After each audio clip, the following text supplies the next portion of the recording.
Baik, kita ketemu lagi di channel otomotif pada pembahasan pemeliharaan dan perbaikan sistem starter. Tujuan dari pemeliharaan yaitu agar fungsi starter bisa tetap optimal. Sebelumnya ini kita mengingat kembali, ini adalah motor starter ya.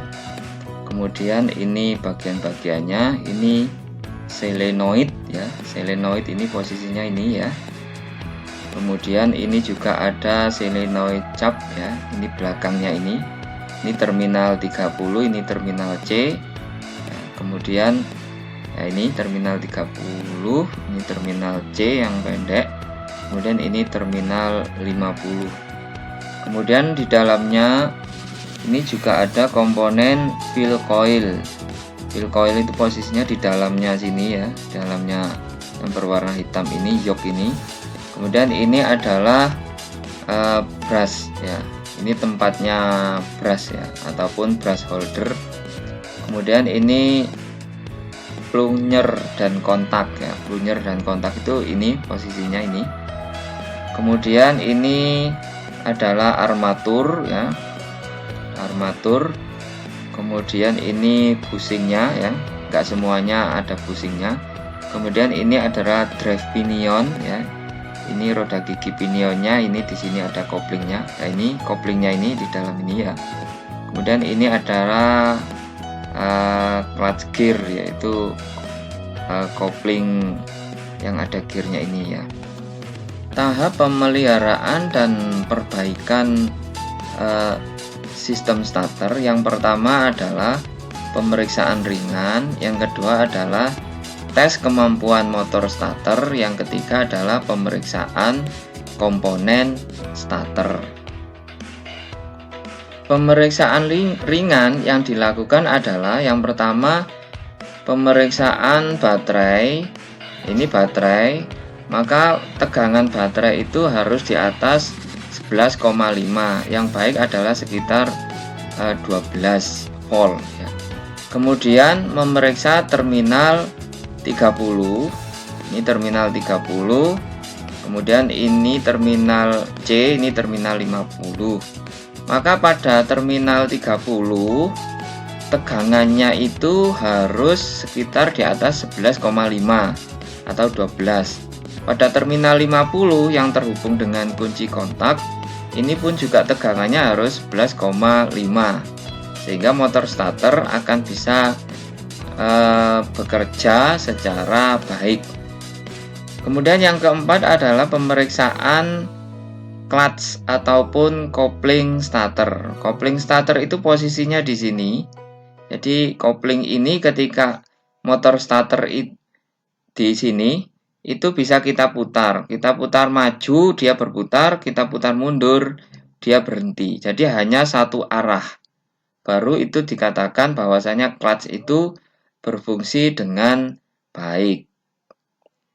Untuk pelaksanaan tes kemampuan, yang pertama adalah kita akan mengetes pull-in coil. Pull-in coil itu adalah daya dorong di sini yang terdapat pada magnetic switch ini posisinya.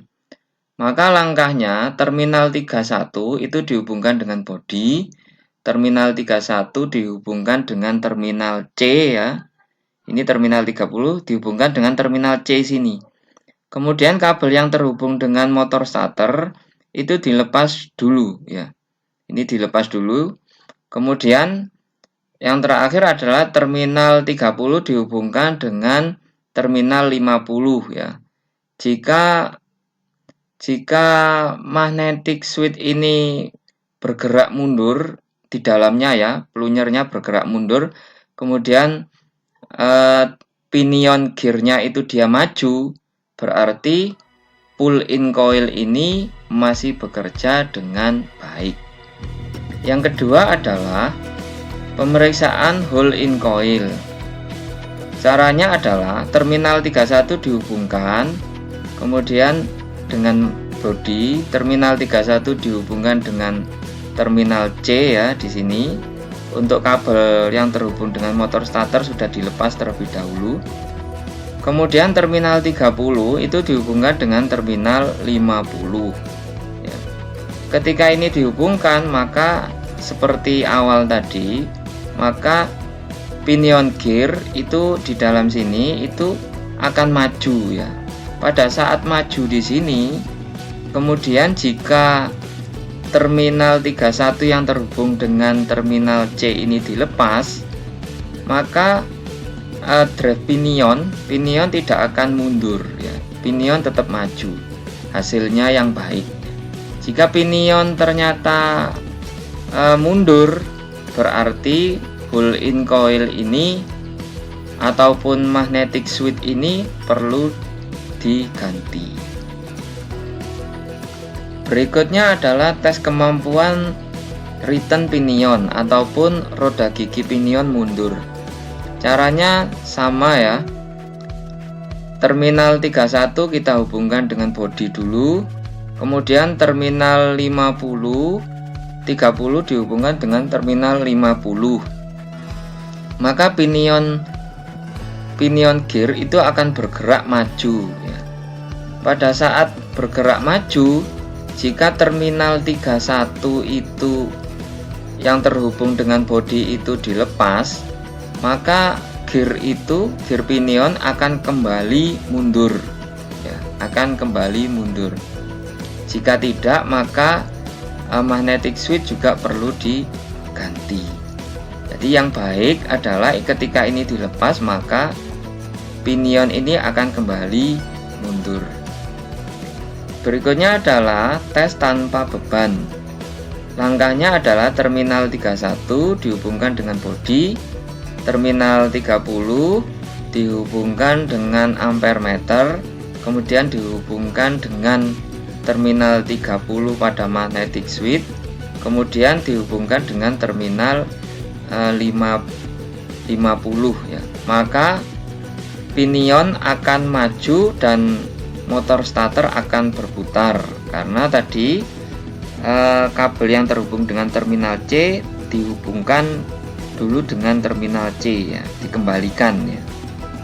Maka yang terbaca pada ampere meter, tegangan arusnya kurang dari 50 ampere, kemudian tegangannya itu sekitar 11,5 volt. Jika motor starter ini berputar dan pinion gearnya maju, maka tes tanpa beban ini menunjukkan bahwa motor starter ini masih baik. Sebelum kita melakukan pemeriksaan pada komponen motor starter, maka langkah yang kita lakukan adalah melepas komponen itu sendiri. Langkah yang pertama adalah membuka mur pengikat terminal C. Ya, terminal C ini terhubung dengan kabel pada motor starter ini. Maka ini dibuka dulu, dilepas. Yang kedua adalah membuka dan melepas baut pengikat magnetic switch. Ini magnetic switch, baut pengikatnya ini dua ya, kiri kanan dilepas ya. Ini posisinya. Yang ketiga adalah melepas magnetic switch dari drive lever ya. Drive lever itu ini, maka ini yang terhubung dengan magnetic switch ini dilepas. Kalau di gambar ini dilepas di sini. Ya, karena ini terkait ya. Yang keempat adalah melepas baut panjang pengikat komponen motor starter ya. Baut panjang pengikat ini biasanya di sini ada yang jumlahnya 2 ya. Nih, ada yang jumlahnya 4 gitu ya. Ya, dikendorkan semuanya untuk melepas end frame ya, untuk melepas end frame ini. Kemudian yang kelima adalah melepas brush holder dan armatur ya. Ini ada brush holder, kemudian ini ada brush, maka ini dilepas ya, dilepas dari brush holder ini, kemudian armatur ditarik ke belakang, maka motor starter sudah terbongkar semuanya. Pada pemeriksaan komponen motor starter, kita akan memeriksa yang pertama keolengan armatur, Yang kedua adalah komutator ya. Pada komutator ini antar segmennya ini, lekuk-lekuknya ini, pembatasnya ini. Yang ketiga adalah diameter komutator. Yang keempat adalah hubungan komutator dengan massa ya. Yang keenam adalah hubungan antar segmen komutator. Yang ketujuh adalah hubungan antara fill coil ya dengan body. Kemudian hubungan antara fill coil satu dengan fill coil yang lain melalui pengukuran pada brush. Yang berikutnya yang ke-9 adalah mengukur brush. Yang ke-10 adalah mengukur hubungan pemegang brush ataupun brush holder dengan brush holder satunya. Kemudian yang ke-11 adalah mengukur kopling starter ya. Ini mengukur kopling starter. Kemudian yang terakhir adalah mengukur ini keolengan pada brushingnya ataupun slidingnya. Pemeriksaan komponen ya, yang pertama round out ataupun keolengan komutator, yaitu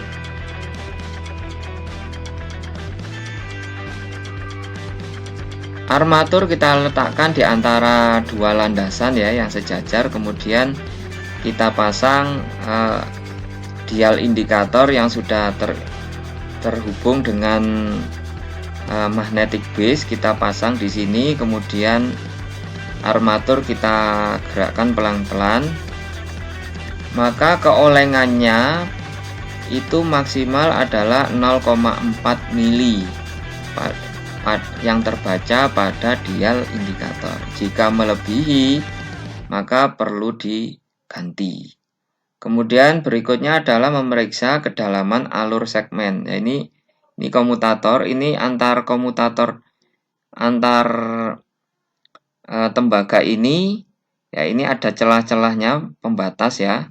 Ini segmen namanya.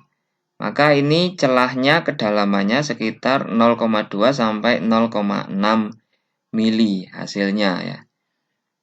Berikutnya adalah memeriksa diameter komutator dengan jangka sorong. Maka diameternya ini berkurang minimal 1 mili ya. Maksimal 1 mili dari diameter pada saat masih baru. Ini terbaca biasanya ada sisa ya di sini. Di tepinya sini itu diameter yang asli, kemudian yang di sini itu adalah diameter yang berkurang setelah gesekan dengan brush. Ini maksimal 0,5 mili. Berikutnya pemeriksaan segmen komutator berkaitan dengan kelistrikannya. Jadi bentuknya seperti ini ya, ini ada kabel-kabel ya. Antar segmen komutator ini, bentuknya kuningan ya, ataupun tembaga ini ya. Antar komutator ini harus terhubung. Jika tidak terhubung, maka terjadi putus, kabel yang putus. Ini bisa kita ukur dengan ohmmeter ya. Jika terputus maka perlu diganti ya armaturnya ini. Berikutnya pemeriksaan segmen komutator dengan massa armatur. Ini komutatornya ya, tembaga ini dengan massa ya. Massanya ini bentuknya besi putih gitu ya, plat-plat yang tergabung ya. Ini tidak boleh ada hubungan ya. Jika ada hubungan berarti pun juga harus diganti. Kalau antar segmen itu harus ada hubungan. Kalau komutator dengan massa armatur itu tidak boleh terhubung. Itu yang baik. Pemeriksaan komponen ya, fill coil dan body ya. Sekarang kita akan memeriksa fill coil dengan body menggunakan ohmmeter. Ini tidak boleh terhubung ya. Jadi colokan kita hubungkan yang satu dengan brush, yang satu dengan body ataupun yoke ya. Hasilnya tidak boleh terhubung. Kalau terhubung berarti harus diganti. yoke-nya ataupun fill coil-nya. Kemudian pemeriksaan fill coil dan brush. Antara brush satu dengan brush yang lainnya kita hubungkan dengan ohmmeter. Ini harus terhubung. Kalau tidak terhubung berarti fill coil ini putus. Kemudian panjang brush diukur dengan jangka sorong, itu hasilnya 8-14 mili. Kalau sudah berkurang ya berarti perlu diganti. Kemudian pemeriksaan pemegang brush. Ini adalah brush holder ya, pemegang brush. Ini kita hubungkan dengan ohmmeter dan tidak boleh terhubung karena di sini ada isolator-isolator yang dipasang. Ya, kalau terhubung berarti harus diperbaiki. Ya, hasilnya tidak boleh terhubung yang baik. Kemudian pemeriksaan kopling starter. Kopling starter ini kita pegang ini ya, koplingnya ini, kemudian kita putar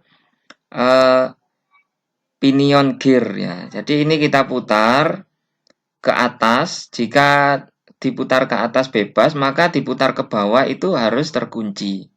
Jika diputar ke bawah itu ternyata bebas juga, ke atas bebas, maka koplingnya ini rusak dan harus diganti. Demikianlah pemeliharaan sistem starter, komponen-komponennya, dan pengujiannya. Terima kasih.